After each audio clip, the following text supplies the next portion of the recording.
eng ko'p so'raladigan savollardan biri bu ilk qabul uchun hayzni nechinchi kuni kelishim kerak deyiladi.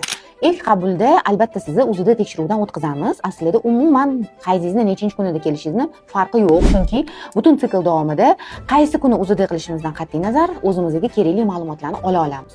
Masalan, hayzni 2-chi, 3-chi, 4-chi kunlari kelsangiz, tuxumdonlarning holatiga qarab turib stimulyatsiya boshlanadi. Ko'proq bu kunlari inseminatsiyada yoki eko protokoliga qadam qo'ygan juftliklar taklif etiladi. Endometriy haqidagi, bachadonning ichki qavati haqidagi ma'lumotlarni asosan hayz tugashi bilan, ya'ni 6-chi, 7-chi, 8-chi, ana boring 9-chi kuni ham ko'rish mumkin bo'ladi.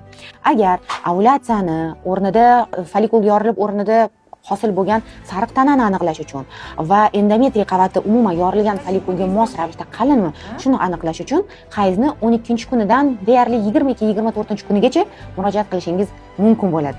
Shuning uchun vaqtni bekor ketkazmasdan To'layn klinikasiga hayzingizni istalgan kuni murojaat qilishingiz mumkin, hattoki istalgan vrachingizga murojaat qilishingiz mumkin, chunki bizda faqat yuqori tajribaga ega, yuqori malakaga ega bo'lgan shifokorlar faoliyat olib borishadi.